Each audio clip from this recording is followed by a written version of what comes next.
पूर्ण परमात्मा पाप कर्म दंड को भी काट सकता है। अभी तक जिस भी संत व महापुरुष से मिले, उन्होंने यही बताया कि पाप कर्म फल भोगने से ही समाप्त होगा। वो प्रभु कौन है जो पाप कर्म को काट देता है, वो काल के बंधन से छुड़वा देता है। उसका क्या नाम है, पूजा की विधि क्या है? कृपया अवश्य सुनिए जगत गुरु तत्वदर्शी संत रामपाल जी महाराज के अमृत वचन।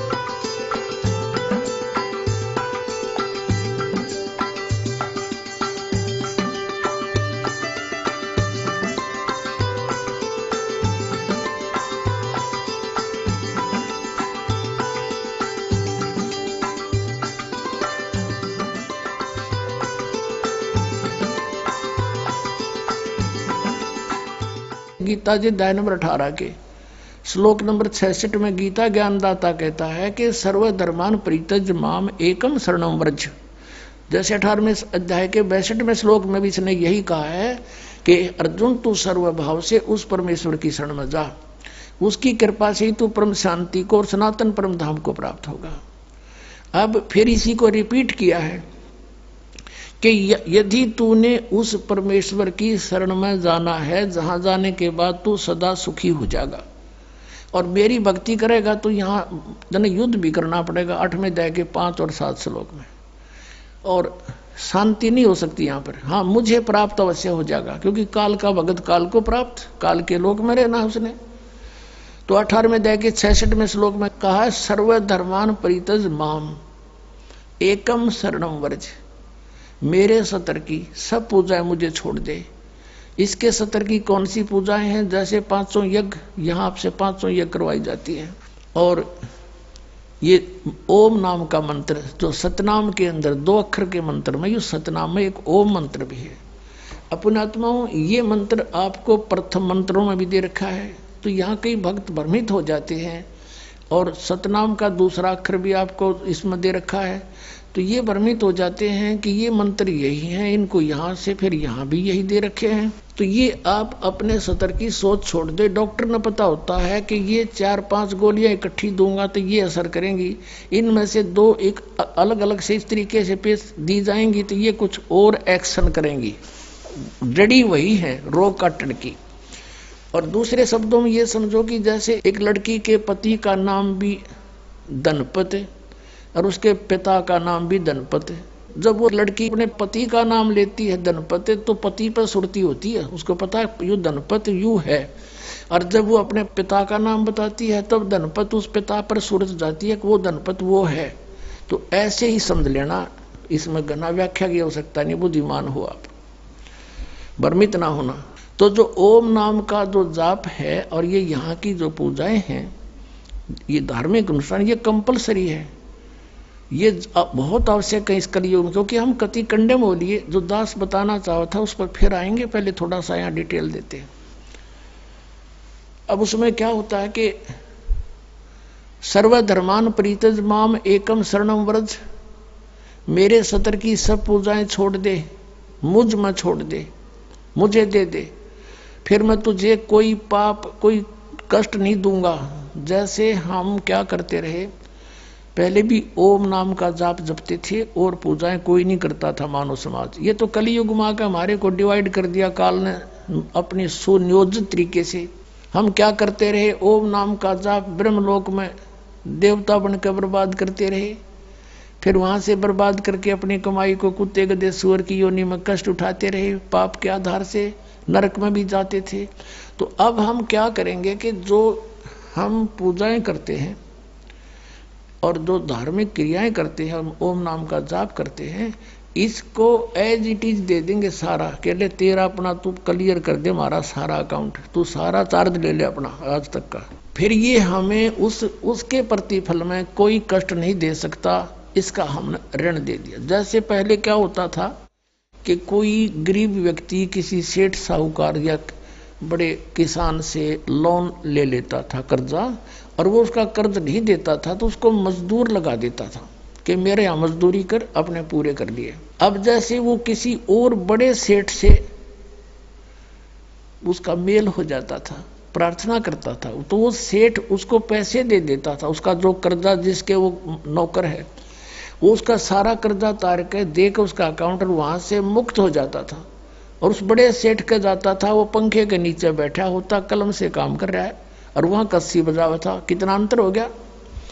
तो इस प्रकार इसका कर्जा दे देंगे हम, फिर यूँ हमें यहाँ कुत्ते गधे सूअर बना के ये तंग नहीं करेगा। तो इसने कहा कि सर्व धर्मान परित्यज माम एकम शरणम व्रज अहम तवा सर्व पापे मोक्षामि मा शुच। इस काल ने कहा कि तू मेरे सतर की ओम नाम के जाप को उसकी शरण में जाने के बाद जो तू क्रियाएं करेगा फिर उसको मुझे दे देना। और फिर एकम शरणम व्रज, एकम जिसके बराबर दूसरा परमात्मा नहीं है, अद्वितीय एकम सर्वशक्तिमान परमेश्वर की शरण में व्रज माने जा। और इन अनुवादकर्ताओं ने सब ने आज तक 5500 वर्ष हो गए इस धार्मिक पुस्तक गीता जी को लिपिबद्ध हुए, और इनका ये अनुवाद सुनाते सुनाते इन्होंने ढेर सारी पुस्तकें बना डाली, और सब ने व्रज माने आना कर रखा है, जबकि व्रज माने जाना होता है, क्योंकि इनका ज्ञान नहीं था। तो इन्होंने अर्थों के अनर्थ कर डाले अपनी अज्ञानता के कारण इन काल के दूतों ने। अब जैसे इंग्लिश वर्ड है गो मीन जाना, और उसका किसी सेंटेंस में गो शब्द हो और उसका अर्थ किसी ने कहा आना लिख दिया हो, तो वो उस उल्लेख से परिचित नहीं है अनुवाद करता, वो मूर्ख है। गो माने आना हो ही नहीं सकता, जाना होता है। इसी प्रकार वर्ज माने जाना होता है, आना नहीं हो सकता। तो इनकी बुद्धि, ये अज्ञान था, इनको तत्व ज्ञान था नहीं, जिस कारण से इन्होंने सुप्रीम पावर मान कर श्री कृष्ण जी को उसी से को घुमा फिरा कर सब शब्दों को उसी पर आधारित कर दिया।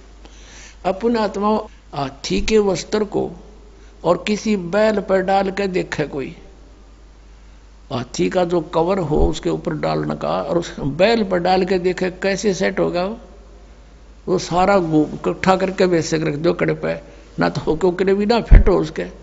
तो ये इन्होंने ऐसा कर रखा है सदग्रंथों को, श्री कृष्ण जी पर फिट करने की चेष्टा करके सारे अनरच कर दिए, उल्टा कर दिया सारा। अनुत्तम माने छठी कक्षा के बालक ने पूछ ले बुद्धिमान ने। अब जैसे गुड माने अच्छा होता है और बैड माने अनुत्तम बुरा, तो उत्तम माने अच्छा, अनुत्तम माने बुरा।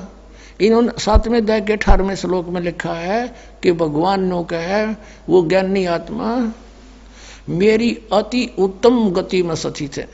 अनुत्तम का अर्थ कर दिया अति उत्तम। और 7वें अध्याय के 24 और 25 श्लोक में गीता ज्ञानदाता कहता है कि ये मूर्ख समुदाय प्राणी मुझ अव्यक्तम व्यक्तिम आपनम मनन्ते, ये मूर्ख समुदाय मुझ अव्यक्त को मैं छुपा रहता हूं अपनी योग माया से और मुझे कृष्ण मान रहे हैं। आई एम नॉट कृष्ण, मैं तो किसी के समक्ष आता ही नहीं। ये मेरा अटल एवं अनुतम दृढ़ मंत्र है, मेरा ये नियम है, कति घटिया और अटल है, यू कभी नहीं ऐसा करूंगा मैं, ये मेरा नियम। अरे वो अभी उन्होंने अनुत्तम का अर्थ अति उत्तम कर दिया। जो भगवान, जो पिता, जो व्यक्ति समाज के सामने नहीं आ रहा तो उत्तम कैसे हो गया? तो कोई दोषी है, कोई अपराधी है, मुंह दिखाता कोई नहीं, किसी ने छुपा फिरा है कितना न्यू क्या करे। समझदार व्यक्ति को गलती बन जा तो भाई मैं तो मुंह दिखाने योग्य नहीं रहा, मैं कैसे शकल दिखाऊं? तो ये छुप रहा है, इसने से जुल्म कर रहा है, हमारे को मार है, काट है, हाहाकार मच रहा है यहाँ पर। वो कैसे आओ सामने, इसका सिर फोड़ दिया है। एक बात जा तो बताओ मैं हूँ भगवान, तो ऐसा भगवान होया करे, ऐसा जुल्म कर रहा है तू? तो पुण्यात्माओं इसलिए छुपा बैठा है। और ये कहता है ये मेरा अटल नियम है, मैंने प्रतिज्ञा कर रखी है, मैं किसी के सामने नहीं आऊंगा। अर्जुन 11वें अध्याय के 47 और 48 श्लोक में लिखा है कि ये है मेरा अटल रूप, मेरा विराट रूप, जो तूने देखा, तेरे से पहले किसी ने नहीं देखा, ये तो मैंने कृपा करके तुझे दिखाया है। और ये मेरी प्राप्ति, ये मेरे सुख, इसके दर्शन मेरे रूप के ना वेदों वर्णित विधि से, न तप से, न जप से, न किसी प्रकार से नहीं हो सकते। तो इन्होंने ऐसी साधनाएं की, परमात्मा मिले नहीं, आखिर में निराकार की थ्योरी बनाकर समाज में पेश कर दी, जबकि वो साकार है, सब भगवान साकार है, शरीर है, मनुष्य सदृश है। अब कहने का भाव यह कि ये कहता कि सर्व धर्मान परित्यज माम, मेरे सतर की सब पूजाएं मुझे छोड़ दे, उसकी शरण में जा। व्रत माने जाना होता है, आना नहीं होता। तो फिर मैं तुझे सब पापों से मुक्त कर दूंगा, तुझे मैं अपना बंधुआ मजदूर नहीं रखूंगा, मेरा अकाउंट कर दे पूरा। तो इसका हिसाब परमात्मा करवा देगा और फिर हम आगे चलेंगे। फिर क्या होगा कि जैसे सतनाम में 2 अक्षर के मंत्र हैं, अब 2 अक्षर का दूसरा जो मंत्र है, इस सतनाम का प्रथम मंत्र, हम इसको त्रिकुटी पर अकाउंट होगा इसका हमारा।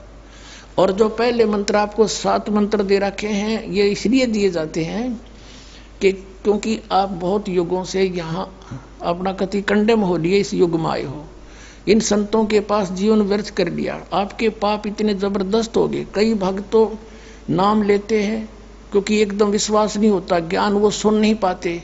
अगर पक्का विश्वास करके कि कबीर इज गॉड, और आप आ जाओ, नाम ले लो, सब त्याग दो, मर्यादा सब पुरानी पूजाएं, गारंटी देता ये दास्ते कति कैंसर का बाप हो, तुरंत ठीक हो जाएगा।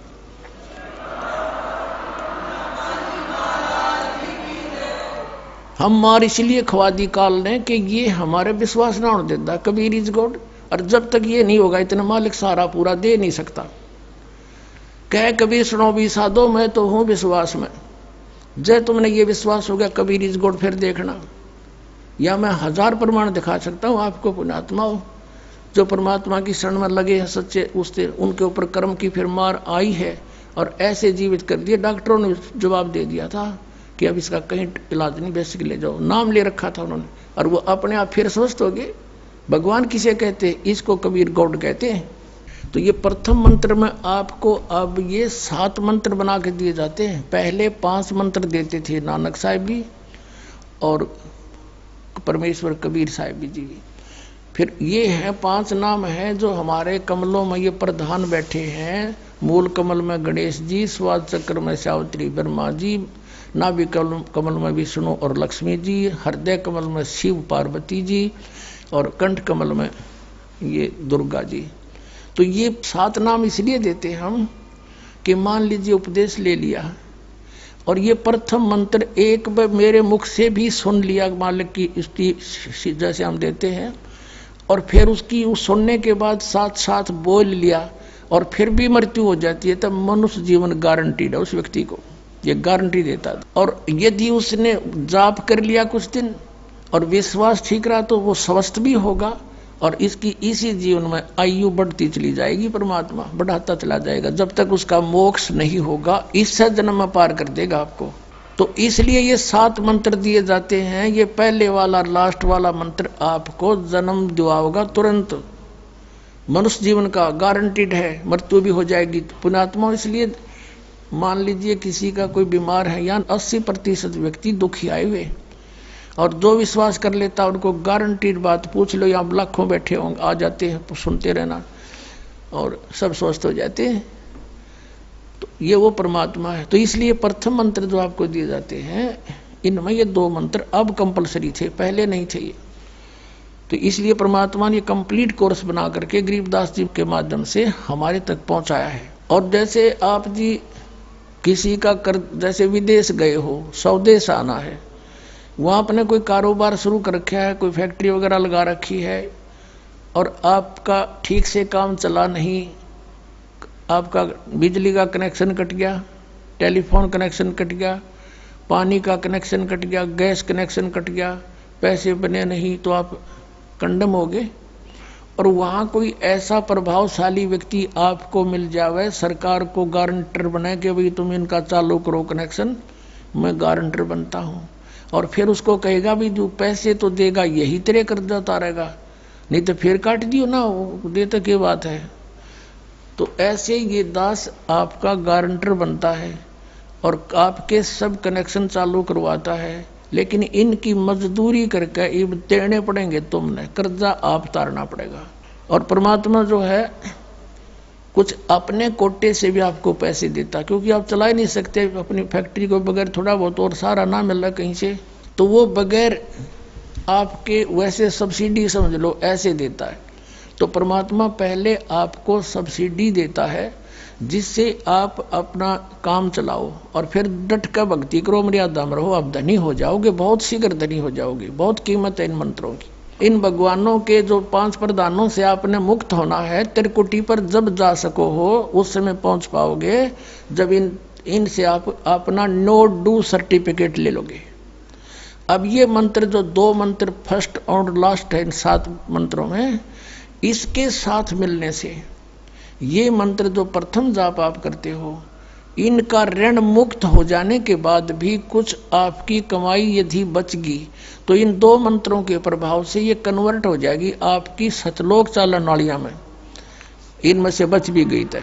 और फिर जब आप यहाँ से प्रस्थान करोगे तो आपका अकाउंट, अब ये कहते हैं राधा स्वामी धन धन सतगुरु वाले, ये जय गुरुदेव वाले कहते हैं, हमारे गुरुजी तो कहते हैं हम तो सीधे त्रिकुटी से चलते हैं। यहाँ बताते हैं त्रिकुटी यहाँ नहीं है, त्रिकुटी इसके पीछे बैक में है, यहाँ पर जो नीचे से सारा ये तंत्र साथ मिला हुआ आता है, यहाँ है पीछे।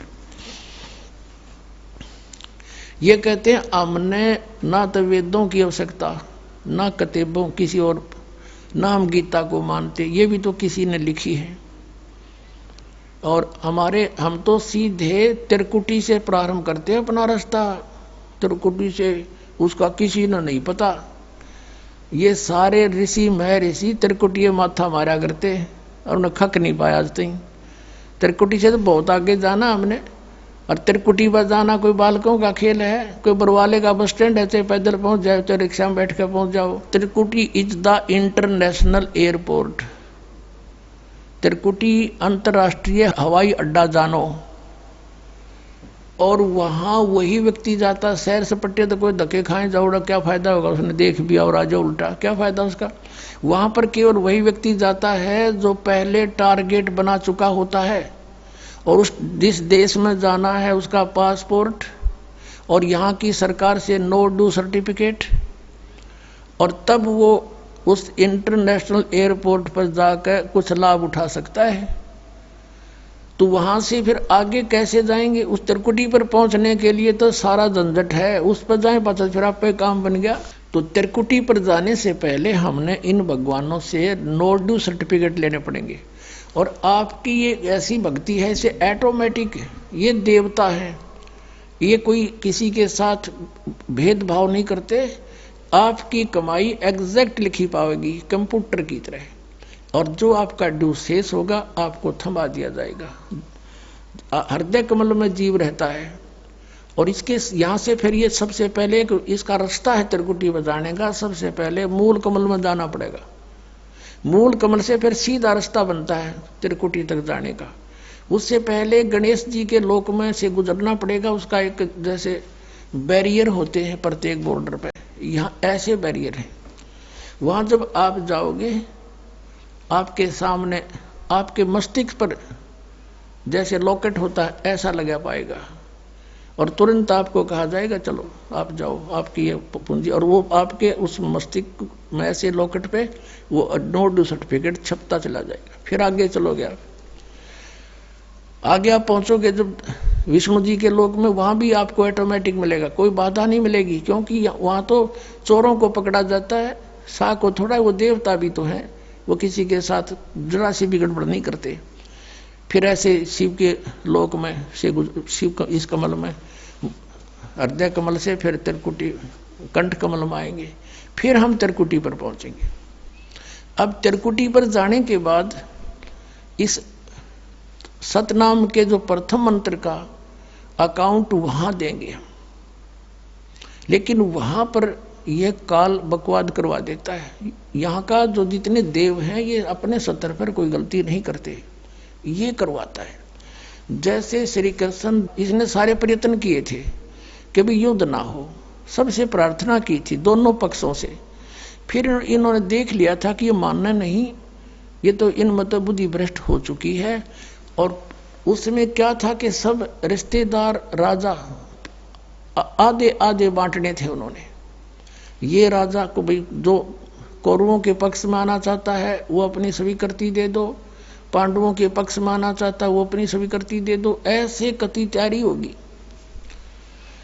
तब श्री कृष्ण जी ने सोचा भाई अब ये तो मेरा भी नंबर आओगा, मैं भी राजा हूं और मैं पांडवों का रिश्तेदार, क्योंकि श्री कृष्ण की बहन अर्जुन का ब्याह रखी, रिश्तेदारी पक्की। और उधर से वो चाचे ताऊ थे, कोई अलग नहीं। तो श्री कृष्ण जी ने यहां तक कह दिया कि भी एक तरफ तक मैं हूंगा, एक तरफ मेरी सेना होगी, अब मांग लियो जिसको मांगना हो। और यहां तक भी कह दिया कि मैं हथियार नहीं उठाऊंगा। अब पांडव तो मुंह धो रहे थे श्री कृष्ण पे कि सर्वशक्तिमान है, ये जो हमारी तरफ पक्ष में हो गया तो अकेला ही बहुत है। तो फिर पांडव घबरा गए थे। पांडवों ने यहां तक कह दिया था प्रभु हमें 5 गांव दिवा दो, हम युद्ध नहीं करेंगे। वो नहीं मानना था, फिर भी छोड़ो इस बात को, हम आगे लेंगे। तो फिर जब महाभारत का युद्ध हुआ, अब श्री कृष्ण ने हथियार उठाया, पहिया उठा लिया रथ का, उसको अपनी शक्ति से सुदर्शन चक्र बना दिया और उसने बहुत लाखों लोगों को काट डाला। अब ये अपने सतर पर गलती नहीं करते ये देवता, जब तक ये न्यूट्रल रहते हैं। और जब इस काल ने इन पर प्रभाव किया, अंदर प्रवेश कर गया इसके काल, श्री कृष्ण के पाप को बनवा दिए इसके, और सुदर्शन चक्र उठवा दिया और झूठा बना दिया, वह प्रतिज्ञा भंग करवा दी। ऐसे ये त्रिकुटी पर जाकर चाल चाल है, यहां तक नहीं बोलता ये। अब वहां ये कोशिश करता है कि इसको यहां उलझा दूं। उससे पहले बहुत सी ऐसी बहुत से वहां पर त्रिकुटी तो एक बहुत बड़ा सांग है, बहुत बड़ा प्लेटफार्म है, और वहां पर कहीं पर डांस हो रहे हैं, कहीं पर दुकानें लगी हैं, औरतें खड़ी हैं, नाच रही हैं, कोई अर्धनग्न शरीर में खड़ी हैं, और बहुत से वैसे सुंदर सुंदर खड़े हाथी सजे हुए। तो ये जीव वहां जाकर बिचल जाता है। सब ये नकली गुरु भी वहीं खड़े हैं, नकली गुरुओं का रूप बनाकर तो काल आता है, और अपने असली गुरु का रूप बनाकर परमात्मा आते। इस दास के रूप में आपको त्रिकुटी पर उपलब्ध होंगे परमात्मा। तो वहां क्या होगा कि कई बार ये काल भी परमात्मा यानी असली गुरु का रूप बनाकर खड़ा हो जाता है। तो सबसे पहले आप क्या करोगे, प्रणाम जब करोगे गुरुदेव को, ये स्वभाव तो आपका यहाँ बना ही दिया जाता है, गुरु जी दिखे दंडवत करोगे। दंडवत करते समय एक सतनाम का सुमरण अवश्य करना होता है। 1 सेकंड, ये 10 सेकंड मुश्किल से लगती है। श्वास उस श्वास का सिमरण करें प्रणाम करते समय, और उठ कर जब देखोगे यदि परमात्मा होंगे तो एज इट इज पाओगे, और जब काल होगा दास के रूप में तो उसका स्वरूप बदला पाओगा, ऊपर का कपड़ा हटा पाओगा, उसका असली सूरत मिल जाएगी, तो आप वहां से बच जाओगे। अब फिर क्या होगा कि फिर तुम जैसे यहाँ आप देखते हो गुरु जी आगे सारे पीछे पीछे हो लेते हो, तो वहां जब मृत्यु होगी आपको सपना सा दिखेगा। जैसे आप किसी ऑफिस में गए हो किसी कामवश, और वहां आपका काम फटाफट होता जा रहा है, नहीं होता है तो आप दुखी हो रहे हो, बार बार बैठ कर रो रहे हो, तो ऐसे ही चलेगा वो। तो वहां जाते ही जब आपको गुरुजी दिखेंगे, आप एकदम इसी स्वभाव से जो आपकी यहाँ रिहर्सल हो रही है, आपके अंदर जो आस्था कसक पैदा हो रही है, ये वहां काम आवेगी आपके। तो ये सब रिहर्सल यहाँ कराई जा रही है कि गुरु को परमात्मा जानकर ये सब क्रियाएं करो, तो वहां ये आपके काम आएंगी, वहां अपने यूज होंगी ये सारी फार्मूले। तो जब आपको ये पक्का हो गया कि ये है गुरुजी, फिर आपको लेकर के धर्मराज के दरबार में परमात्मा जाएंगे इस दास के रूप में, और धर्मराज से कहेंगे जी इसका हिसाब कर दो, भगवान का आदेश है, आप लो अपना ये एक इसकी कमाई जो तुम्हारे सतर की वो प्राप्त करो। ओम नाम की कमाई और ये यज्ञों का जो बचा हुआ यहाँ प्रयोग हो गया सो हो गया यज्ञ, फिर भी बचे हुए भी आपको वहाँ देने पड़ेंगे कि आप अपना संभालो अपने सत्र की, जैसा कि आपके संविधान में लिखा है। ये पवित्र वेद, पवित्र गीता भगवान का संविधान है। इसके विरुद्ध जो कार्य करता है वो दोषी है, चाहे जज है चाहे बिना जज है। तो यहाँ का न्यायाधीश बहुत समझदार है, उसने वो सब समझता है। परमात्मा याद दिलाता है 18वें अध्याय के 66वें श्लोक में लिखा है, सर्वधर्मान परित्यज माम एकम शरणं व्रज। अपने सत्र की जो तुम्हारी है वो अपनी लो, इसकी पूजाएं और इसको छोड़ो, आगे चलेगा ये। तो वहां सतनाम के प्रथम मंत्र का जाप हम वहां देंगे, यज्ञ दे देंगे, फिर ये वहां से चलेगा। फिर वो आगे जागा तो पार ब्रह्म के लोक से हमने पार होना है। वहां पर सतनाम के दूसरे मंत्र की कमाई जो श्वास उश्वास से की हुई है, ये उसके दरबार में जाकर अक्षर पुरुष यानी परब्रह्म के लोक में जाकर के उसको देंगे, वो आगे जाने अलाउड कर देगा। उसके 7 संग ब्रह्मांडों से पार होना हमने सहयोग देगा वहां से, वो वहां तक जाने का उस टैक्स के बदले में। अब यहां बताया है कि जे तू पढ़ा पंडित बिन दोई ना अक्षर दोई नावा, और पर्णवत नानक एक लंगाए जे कर सत समावा। अब ये 2 अक्षर का नाम जो सतनाम है, ये हमें भंवर गुफा तक पहुंचा देगा। भंवर गुफा है, जैसे अभी तक हमने 10 द्वार सुने थे, तो यहाँ परमात्मा ने गरीबदास साहिब जी के माध्यम से कहा है कि 12 मद मैल मठ बोरे बहुर ना दे धरे रे। वो तो 12वें द्वार को पार करके है वो मठ, वो स्थान, वो ठोड़ ठिकाना। फिर जहां जाने के बाद बहुर ना दे धरे रे, फिर दोबारा जन्म कभी नहीं होता। एक 10वां द्वार तो इस शरीर से निकलना है। ये शरीर और एक ब्रह्मांड एक है, इससे निकल गया। कई योगी देखे यहाँ से शरीर फोड़ जाते हैं। यहाँ एक काग बोलते हैं इसको, स्थान को काग। छोटे से बच्चे को आप देखोगे, नरम नरम स्थान होता है, वो कई बार नीचे हो जाता है तो उसको एक देसी इलाज से ऊपर उठाते हैं हाथ से, तो इसको फोड़ के वो बाहर निकल जाते हैं। वो कहते हैं जिसकी मृत्यु यहाँ से हुई हो ना, उस योगी को कहा करते इसने ब्रह्मांड फोड़ दिया। ब्रह्मांड फोड़ दिया के अकेला तोड़ दिया। ब्रह्मांड के बीच में, प्रत्येक ब्रह्मांड के बीच में वो क्यों प्लेस है, खाली स्थान बहुत लंबा चौड़ा। ये फिर वहां धक्के खाएं जाओ, उसका वहां के चक्कर काटे जाओ, ठंडी ठंडी इसमें लगती रहे, और वहां इसकी कमाई पूरी हो जाएगी, फिर वापस नरक में। और फिर 21 ब्रह्मांड का भी एक ग्रुप है, चारों तरफ से एक अंड आकार है, और 21वें ब्रह्मांड का कनेक्शन जो है उसके चारों तरफ भी फिर खाली स्थान है, और वहां से सीधा एक 11वां द्वार है, वो अक्षर पुरुष के लोक में प्रवेश होता है 7 संग ब्रह्मांडों का। वो 7 संग ब्रह्मांड भी चारों तरफ से एक तरफ बंद हुए हैं, पैक हैं, और बीच में अलग अलग डिवाइड हैं, वो अलग हैं। तो जब 11वें द्वार को पार करेंगे तो उसमें प्रवेश कर जाएंगे अक्षर पुरुष के लोक में। और 12वां द्वार जब है अक्षर पुरुष का, जो 12वां द्वार है अक्षर पुरुष के लोक से सतलोक में जाने के लिए पहले बीच में एक और स्थान है जो गुफा टाइप है, और उसको ऐसे गोल आकार है, वो ऐसे जाएगा ऊपर को। तो वहां जब हम 12वें द्वार पर खड़े हो जाते हैं, इसका जो अक्षर पुरुष का चारों तरफ से जो बंद है उसके पारदर्शक है, वो वहां से सतलोक दिखाई देता उस आत्मा को जिसके पास सार नाम की कमाई है।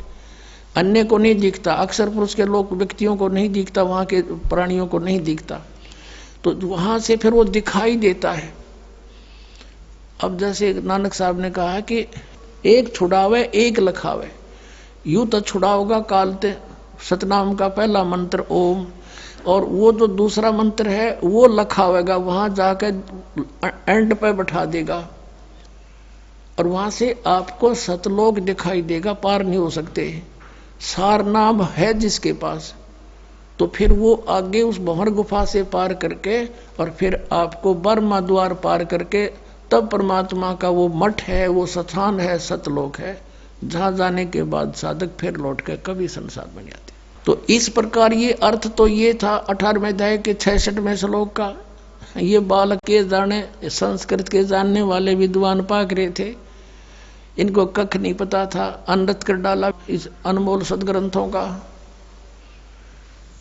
अपने आत्माओं फिर वहीं आते हम कि जैसे परमात्मा ने कहा धर्मदास जी से कि धर्मदास इसने मेरे से वचन लिया हुआ है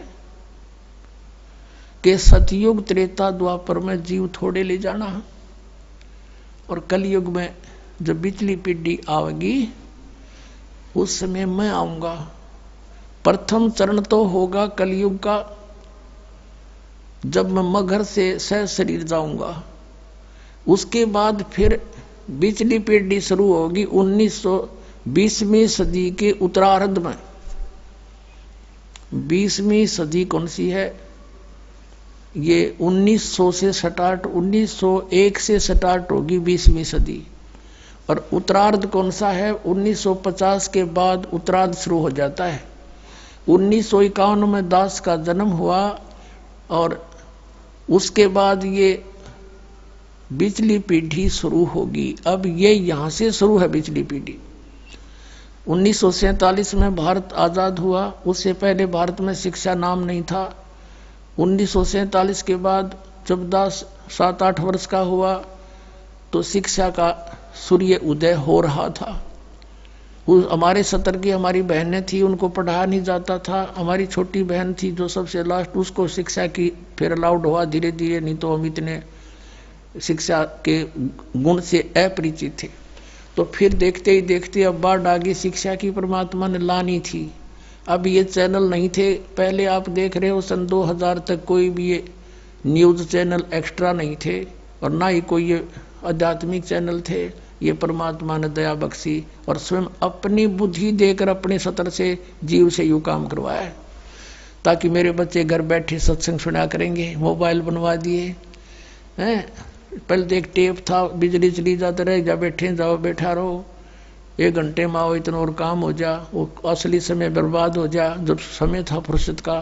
तो ऐसी दया बख्श दी परमात्मा ने, जेब में डालो कान में लगाओ और सुनते रहो और काम भी करते रहो, मंत्र जाप करते रहो। और ये शिक्षा ये परमाणु बम बनाने खातिर ना दी थी, ये नॉलेज इसलिए दिया था। ये तो अपने साथ खरीद ली इन्होंने परमाणु बम बना के, और क्या की खातिर? एक पृथ्वी के टुकड़े पर कट कट मर गई दुनिया, महाभारत हो गया, लाखों मर गई, या पृथ्वी यहीं रहेगी। यही एकड़ जमीन, ये किले जमीन आपको दिखाई देते हैं। अरबों खरबों व्यक्ति रजिस्ट्री करा करा लट्ठम लट्ठा होकर मर गए, यही नौके नो यहीं रह गए, वो चले गए कि तक कुत्ते गधे की योनी में। तो काहे के लिए मरे खप्पे यहाँ पर? तो अब प्रसंग आ गया कि जैसे सतयुग त्रेता द्वापर में ये वो प्राणी जन्म लेंगे जो ईब भक्ति से पार नहीं हो पाएंगे और कमाई इनकी खूब हो जाएगी किसी कारण से, और कुछ भी कारण बने उनका दुर्भाग्य उदय होगा, वो पार नहीं हो पाएंगे।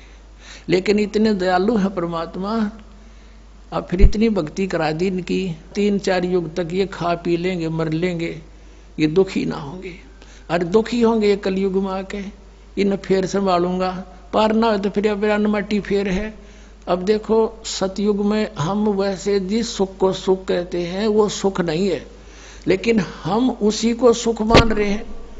परमात्मा कहते हैं झूठे सुख को सुख कहे ये मान रहा मनमोद, ये सकल जबीना काल का, कुछ मुख में कुछ गोद। अब सतयुग में जन्म होगा उन पुण्यात्माओं का जो अब भक्ति से मैच्योर कर दी जाएंगी और पार हों को ना। तो पहले ऊपर धक्के खाएंगे, कोई असंख्य युग में उसको पृथ्वी पर पटकेगा, कोई हजारों युगों में ऊपर घुमाता रहेगा, इसको कति चूस के सारे पुण्य बर्बाद करवा के फिर पृथ्वी पर पटक देगा। और पृथ्वी पर फिर इसके पिछले पुण्य होंगे तो सतयुग में जन्म देना पड़ेगा इसको। उस समय सतयुग में कैसा माहौल होगा कि जैसे कलयुग के अंत में परमात्मा ने अपनी वाणी में सूक्ष्म वेद में लिखा है कि 20 वर्ष की आयु रह जाएगी पुरुष की, मनुष्य की, और 5 वर्ष की लड़की विवाह, यानी 5 वर्ष की लड़की के बालक होने लग जाएंगे, बच्चे उत्पन्न करेगी, और 1.5-2 फुट की आयु रह जाएगी मनुष्य की हाइट, लास्ट में एंड ऑफ द कलयुग। और सभी प्राणी बेल खोद कर आ करेंगे, मैल मूल नहीं बढ़ाओगे, भूकंप झटके तूफान इतनी जबरदस्त आ करेंगी को 2-3 फुट का भी स्ट्रक्चर बनाकर नहीं रह सकता, इतनी पीड़ा होगी इनको। और सब मांसाहारी हो जाएंगे, कृतघ्नी हो जाएंगे। तो फिर क्या होगा कि उस समय ये एक जो राजा हरिश्चंद्र हैं, ये सतयुग में जिन्होंने इतना तप साधना की थी और बड़े सत पर रुके रहे, वो स्वर्ग में हैं। उनको फिर 10वां अवतार बना के भेजेगा युकाल, उसके कर्म बिगड़वाण ने। उसकी बहुत लंबी तलवार होगी और उसका कद सबसे तगड़ा होगा, 7-8 फुट का होगा। और फिर सबको वो काटेगा जैसे परशुराम नक्षत्री काटे थे, क्योंकि वो तो ये मानने को नहीं, यहाँ का इलाज लास्ट में यही है इसके पास। सबको कत्लेआम करेगा, खत्म कर देगा। उस समय थोड़ी बहुत भी आस्था जिसकी मालिक में होगी उसने छोड़ देगा, जरा सी भी कोई थोड़ा सा भी डरने वाला होगा। फिर क्या होगा कि इतनी जबरदस्त वर्षा होगी पूरी पृथ्वी पर, जल ही जल हो जाएगा। और वो प्राणी ऊंचे स्थानों पर जाकर रहने लग जाएंगे, पहाड़ों पर। और जैसे परमात्मा लिखा है कि 3 हाथ अंश खींच लेत कलयुग धरती का, और उगय कोई ना बीज हाल कह जो पृथ्वी का। लास्ट के कलयुग के अंत में 3.5 हाथ का अर्थ है 3.5 फुट तक नीचे तक उपजाऊ अंश खत्म हो जाएगा पृथ्वी का। अब आप देख रहे हो खाद पर खाद ठोकने लग रहे, इसमें होगा क्या, कुछ दिनों में समाप्त हो जाएगा ये। लेकिन अब फिर मालिक कुछ दया बख्शेगा आपके ऊपर। अब यूं हजारों वर्षों तक सतयुग जैसा माहौल होगा और समय पर वर्षा होया करेगी और थोड़े में गुजारा होगा। अब हम पृथ्वी ने न्यू पाड़न लग रहे हैं, कोठी बनावांगे, बंगले बनावांगे, न्यू करांगे, कार खरीदांगे, 1 किलो 20 खाद डाल दें, फिर हम खाने जोगे पैदा करेंगे दाने, घड़ी बकवाद नहीं भावेगी, या फिर स्थिति ठीक होगी, बाग बगीचे लगेंगे, सुंदर माहौल बनेगा। देख लेना यहाँ पर फिर ऐसा ही बनेगा। कलयुग के अंत में वो फिर ये उपजाऊ तो है को नहीं और वर्षा हुआ नहीं, क्योंकि प्रदूषण बढ़ जाएगा। तो उसमें बूंद इसी पड़ा करेंगी जैसे ओस गिरती है, बस, इससे अधिक नहीं। फिर होगा क्या, तो फिर क्या होगा, ये वर्षा जब होगी पानी पानी हो जाएगा, जल जल पूरी पृथ्वी पे हजारों वर्षों तक खड़ा रहेगा। फिर वो धीरे धीरे सूखेगा और वो जमीन में शोक होगा। जमीन के अंदर का जो जहर है, जो अनुपजाऊ कर दिया जिसने, वो सारा ऊपर होगा बाहर, वो ऊपर आकर वाष्प हो जाएगा। फिर क्या होगा कि निर जंगल वन उत्पन्न होंगे, झाड़ जंखाड़ वन, बड़े बड़े सुंदर पेड़, फलदार वृक्ष बेल, और धरती फिर से उपजाऊ बनेगी। वो फिर सड़ेंगे, वहां इसके खाद का काम करेंगे। और जब फिर ये सतयुग के प्राणी उत्पन्न होंगे, जब वातावरण में बहुत शुद्धता होगी, और वृक्षों के अंदर एक विशेष गुण है, वो कार्बन डाइऑक्साइड को ग्रहण कर लेते हैं, ऑक्सीजन छोड़ देते हैं, तो पूरे ऑक्सीजन भर जाएगा। बड़े बड़े वृक्ष होंगे। अब माता पिता छोटे छोटे होंगे, बच्चे बड़े बड़े तगड़े होंगे। अब इसके उल्टा शुरू हो रहा है, माता पिता तगड़े तगड़े, बेटा बेटी इतने होने लग गए। अब रिवर्स काम चल रहा है। तो ऐसे फिर सतयुग शुरू होगा। उस सतयुग में ये आत्मा जो ईब यहां रह जाएंगी इस भक्ति प्राइम टाइम में, तो वह फिर जन्म लेंगी। अब उनकी पिछली भक्ति से वो जहां लगाओगे समाधि भी लगेगी। अब उस अपने हथियार ने कितना प्रयोग कर लो, वही सफल होंगे। अब जैसे चाकू है, चाकू का उद्देश्य क्या होता है, सब्जी छोल ले, प्याज छोल ले, नींबू काटे, प्याज काटे, अपना काम ले। और उसने किसी का घसो दे, काम तो उड़े भी करेगा, फिर वो तो पाप इकट्ठा कर लिया। तो ऐसे उनकी सबकी अब अंदर जो है, जो ध्यान मग्न होंगे, क्योंकि उनको विधि ये बताई जाएगी, मेडिटेशन करो, 1-1 लाख की उम्र हो जाएगी वर्ष की, सुंदर आहार फलदार वृक्ष खाओ पियो मौज करो। ये जो गेहूं चने ऐसे ये अपने आप पके अपने आप उगेंगे वहां पर, उन्हें तोड़ के लाने और मसल के खाने। ये होता सतयुग में। फिर कोई काम नहीं करना और इतने स्वस्थ शरीर होंगे, कोई बीमारी रोग नहीं होता। और वहां के जब भगवानों के बदले इसने छोड़ के दूसरा भगवान कोई ना सुनाने का, मैं समाधि लाता हूँ, मेरी समाधि वहां तक जाती है। तो सतयुग त्रेता द्वापर तक इन्हीं अब के बिछड़े हुए बागियों के पुण्य फिर थोड़े बहुत चलते रहेंगे। ये सुने को ना भगवान की बात, और उसके कुछ पूर्व संस्कार से उनको लाभ होता रहेगा। वो सोचेंगे जो साधना मैं कर रहा हूं इसी से मुझे पुण्य हो रहा है। लाभ हो रहा है। और कलयुग में धर्मदास ये कति खाली हो लेंगे, बैटरी डाउन हो जाएगी इनकी। नरे पाप इकट्ठे होंगे, शास्त्र विधि साधना करेंगे। शास्त्र विधि अब देख लो, जब शास्त्र विधि के अनुसार एक भी किसी मजहब पंथ में भक्ति हो, नानक साहब जी सतनाम का जाप करते थे, पूरे सिख समाज को उसका पता नहीं, तो वो कैसे मोक्ष प्राप्त होगा उनको। ऐसे ही पूरे हिंदू समाज में इस मंत्र से जाप होना एक को भी नहीं पता, कोई एंड बैंड नाम देते हैं। ऐसे मुसलमान समाज में, ऐसे ईसाई समाज में देख लो। तो ये सब शास्त्र विधि त्याग का मनमानी पूजा करने से अब इनकी पुण्य कमाई तो बनी नहीं, आध्यात्मिक कमाई बनी नहीं, अन्य सिद्धि शादी आ गई वो यहीं बर्बाद कर दी।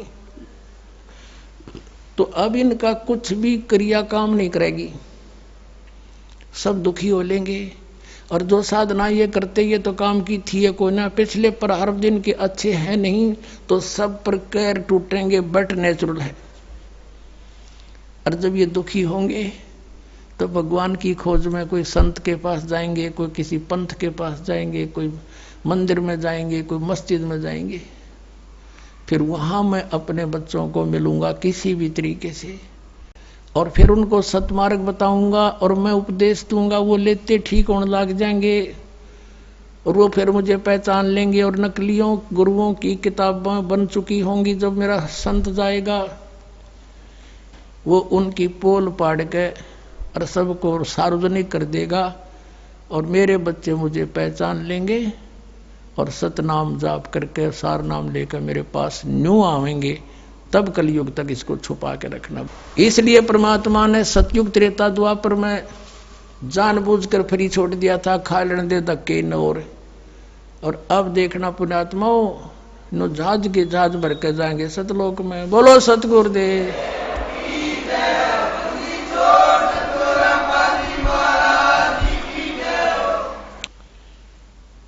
परम पिता परमात्मा पूर्ण ब्रह्म सर्व सृष्टि रचनहार कबीर परमेश्वर जी, ये हम सभी आत्माओं के पिता हैं और हम यहाँ काल के लोक में रह रहे हैं। पुण्यात्माओं, अभी तक तो हमें कोई ये ज्ञान देने वाला नहीं मिला था कि यहाँ के स्वर्ग इस विश्व से ऊपर भी कोई और स्थान है। हमने स्वर्ग को अंतिम उपलब्धि मान रखी थी।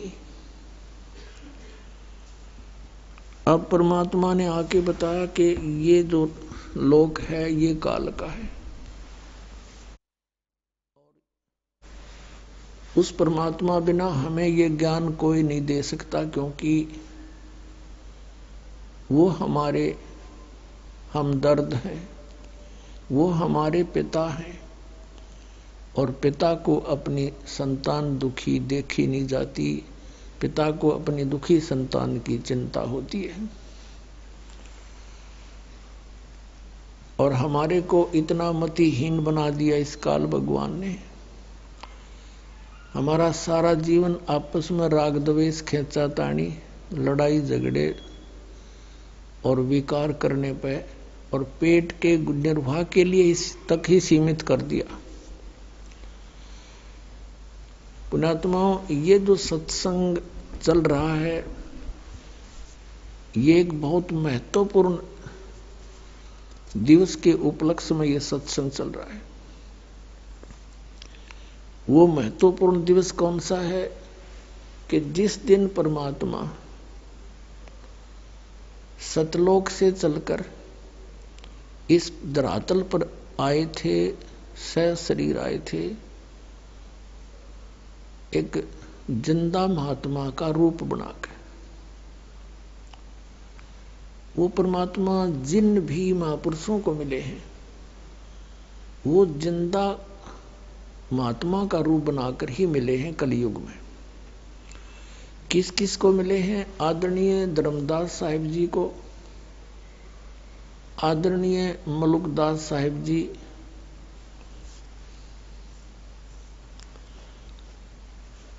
और आदरणीय दादू साहिब जी, आदरणीय नानक साहिब जी, आदरणीय गरीबदास साहिब जी, गांव छुडानी, जिला झज्जर, हरियाणा वाले, आदरणीय गीसा दास साहिब जी, गांव खेकड़ा, जिला मेरठ, उत्तर प्रदेश वाले को, इन महापुरुषों को मिले हैं वो जिंदा महात्मा के रूप में मिले,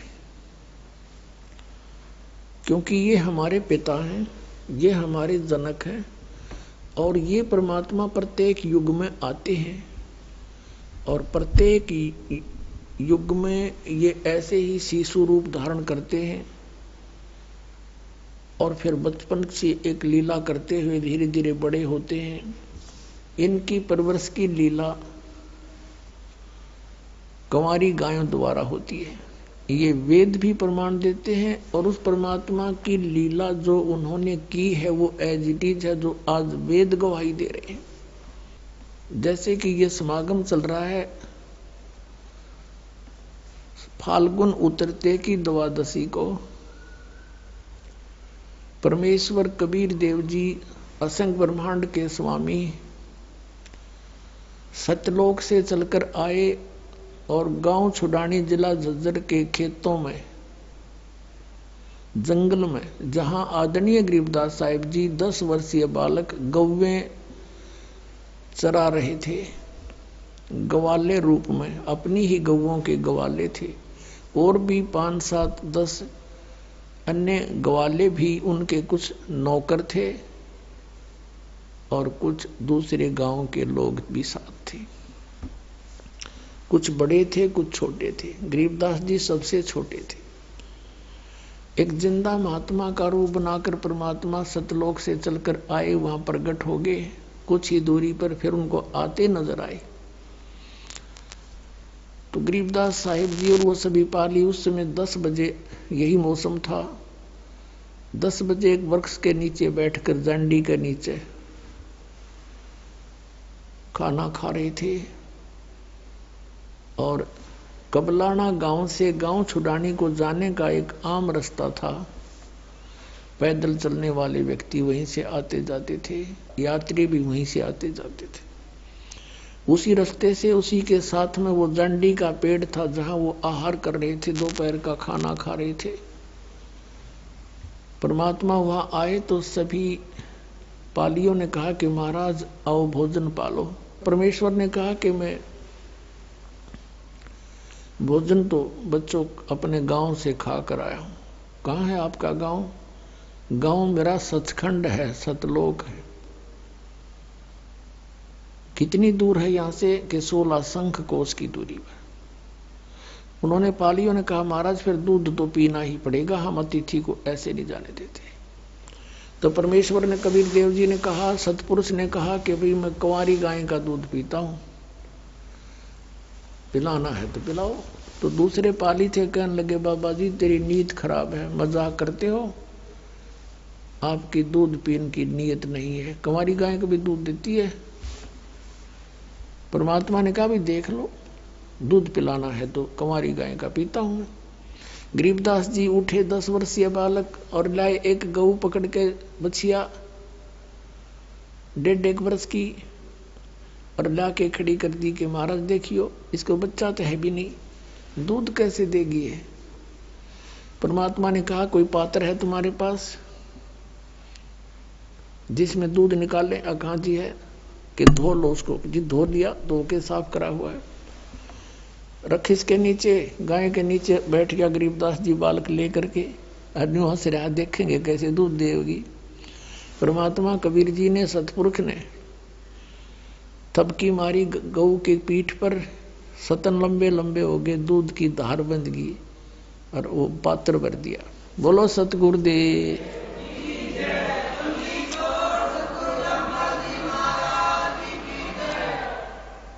आधा परमेश्वर कबीर जी ने पिया, शेष छोड़ दिया। ले पालियो तुम पी लो भाई, ये अमृत है, यहाँ का नहीं, ये सतलोक से आया, मेरे गांव से। अब वो क्या जाने इस बात को, वो तो उनको एक यात्री समझ रहे थे, संत समझ रहे थे, राह चलता महात्मा। गरीबदास जी ने कहा लो महाराज जी मैं पीऊंगा आपका और दूसरे ये कहने लगे कि तुम ना जाने किस जाति का है और जंतर मंतर से दूध निकाल दिया, पाप का दूध हम तो नहीं पीवे। गरीबदास साहब जी, ये शुभ संस्कार बचपन से ही होते हैं ऐसी महान आत्माओं में। कहा जी आपका जूठा दूध हमें कब कब मिले, मैं पीऊंगा। गरीबदास जी ने पिया। कहते हैं ना सकल पदार्थ है जगमाई, कर्म ही नर पावनाई। अब गरीबदास साहिब जी को परमात्मा ने ज्ञान दिया, सचखंड दिखाया, सतलोक दिखाया, फिर उधर से उनको मृत जान लिया। गांव वाले उठाकर ले गए, चिता पे रख दिया और अंतिम संस्कार की तैयारी कर दी। इस दौरान 8-10 घंटे लग गए। उधर परमात्मा ने अपनी प्यारी आत्मा गरीबदास जी को सारे सचखंड के बारे में, सब लोगों के बारे में, ब्रह्मा विष्णु महेश की स्थिति से परिचित करा के वहां पे छोड़ दिया कि बेटा जा, तेरे शरीर का नाश करने वाले हैं। गरीबदास जी ने बहुत कहा भगवान मुझे ना भेजो, वो गंदा लोग है। तो परमेश्वर ने कहा भक्ति करो और मैंने जो ज्ञान दिया इसको बोलो, सुनाओ जग में। और बेटा तुम्हारे भाई बहन है वो फंसे हुए हैं, उनको समझाओ, उनके लिए तू एक गवाह बनेगा आने वाले समय में, जाइए। उसी समय परमात्मा की आज्ञा पाते ही 1 सेकंड में शरीर के अंदर था। एकदम खड़े हो गए भगवान। खड़े होकर उठकर चल पड़े, खुशी की लहर दौड़ गई, लड़का जीवित हो गया, बच्चा जीवित हो गया। उस समय से ये और कुछ नहीं बोलते थे, जो परमात्मा ने कबीर देव जी ने उनके अंदर ये अमृतवाणी फीड कर दी थी वही निकाल रहे थे बार बार। वो उसी वाणी में ही बोलते थे, दूसरी बात ही नहीं करते थे किसी से। ऐसे सोचा गांव वालों ने कोई बात नहीं, लड़का जीवित तो हो गया पर हो गया मेंटल। बहुत सा इलाज करवाया, झाड़ फूक वालों को दिखाया, वैद्यों से दवाई ली, ऑल इन वैन, सब निष्फल रहा। और पागल कहने लगे उस परम पिता के परमहंस को, बावड़िया, पागल, बावड़ा। एक दिन एक दादू पंथी गोपाल दास नाम के एक संत आगे, जो श्री दादू जी के पंथ से संबंधित थे और वो वैश्य कुल से थे, बनिया जाति से, कुछ पढ़े लिखे थे और वो वैराग ले रखा था। बाल बच्चे उनके बड़े हो चुके थे, घर त्याग रखा था। आदरणीय दादू साहिब जी को भी परमात्मा मिले थे और बाबा जिंदा के रूप में मिले थे। अब वो गोपाल दास गांव छुडानी में आ गया और किसी भक्त के यहाँ रुक गया। उस भक्त ने चर्चा कर दी, जी हमारे ऐसे एक लड़की का लड़का है और वो यहीं रहते हैं, घर जमाई रहता है वो, उस लड़के का पिता। और ऐसे ऐसे एक महात्मा आया था, एक गंवारी गाय का दूध निकाला, बच्चे ने पी लिया, मेंटल हो गया, उस दिन मर गया था वो, तो मालिक की दया हुई जीवित हो गया। और कहते हैं संतों की विद्या को संत ही जानते हैं, काट सकते हैं, आप कुछ दया कर दो। सब दुखी हो रहे उस दिन, सारा दिन बोलता रहता है, बोलता रहता है। गोपाल दास जी ने कहा कि लाओ बुला के, कौन है देखता हूं मैं, क्यों नहीं ठीक हो जाएगा। अब वो भक्त गया उस आदरणीय गरीबदास साहिब जी के नाना जी के पास। वो बहुत बड़े किसान थे, जमींदार थे, 1400 एकड़ जमीन थी। उनके साथ 5-7 बुजुर्ग से गांव के ओर आ गए, बच्चे को साथ ले आए, गोपाल दास महात्मा के पास खड़ा कर दिया। गोपाल दास ने कहा, बेटा कौन था वो जिसने तेरा जीवन बर्बाद कर दिया। आदरणीय गरीबदास साहिब जी कहने लगे, अलल पंख अनुराग है सुन मंडल रे थीर, दास गरीब उधारिया मोय सतगुरु मिले कबीर। और आप कहते हो मेरा जीवन बर्बाद कर दिया, मुझे तो आबाद कर दिया। हम सुल्तानी नानक तारे दादू को उपदेश दिया, जात जुलाहा भेद न पाया वो काशी माए कबीर हुआ।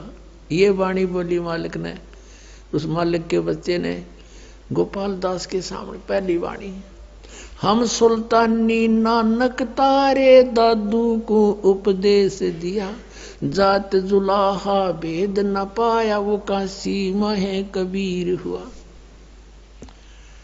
फिर परमात्मा ने बहुत 10 मिनट तक वो वाणी बोली, सचखंड सतलोक की आंखों देखी। गोपाल दास दादूपंथी था, संत मत से परिचित था, थोड़ा थोड़ा सा उसके हृदय में लग गई ये बात और कहने लगा, गांव वालों, पागल ये नहीं, पागल तुम हो, और ये तो अमृत बरसा रहे हैं, इन्होंने तो परमात्मा मिले हैं। गोपाल दास ने कहा, भगवान ये वाणी लिखवा दो, जीवों का उद्धार हो जाएगा कलयुग में। गरीबदास जी उठकर चल पड़े। 60 साल का महात्मा वो गोपाल दास पीछे पीछे, और कहे, महाराज दया कर जो ये वाणी लिखवा दो। गरीबदास जी बालक थे, भाग लिए। अब तीसरे दिन गोपाल दास 3 दिन तक ऐसे प्रार्थना करता रहे, जब भी मिले तभी। घर भी चले गए उनके। गोपाल दास घर जा तो वो खेतों में भाग जा। तीसरे दिन जब मिले, कहा, गोपाल दास यदि सारी लिखे तो लिखवाऊं, कदे बीच में छोड़ कर भाग जा। अगर सारी लिखूंगा महाराज, मैं तो घर से फ्री हो चुका हूं, कोई काम नहीं मुझे। उन्हीं गरीबदास साहिब जी के ही एक बेरी का बाग था, उसमें एक जांडी का पेड़ था बहुत बड़ा, उसके नीचे बैठ जाते दोनों, गरीबदास जी बोलते और गोपाल दास लिखा करते थे।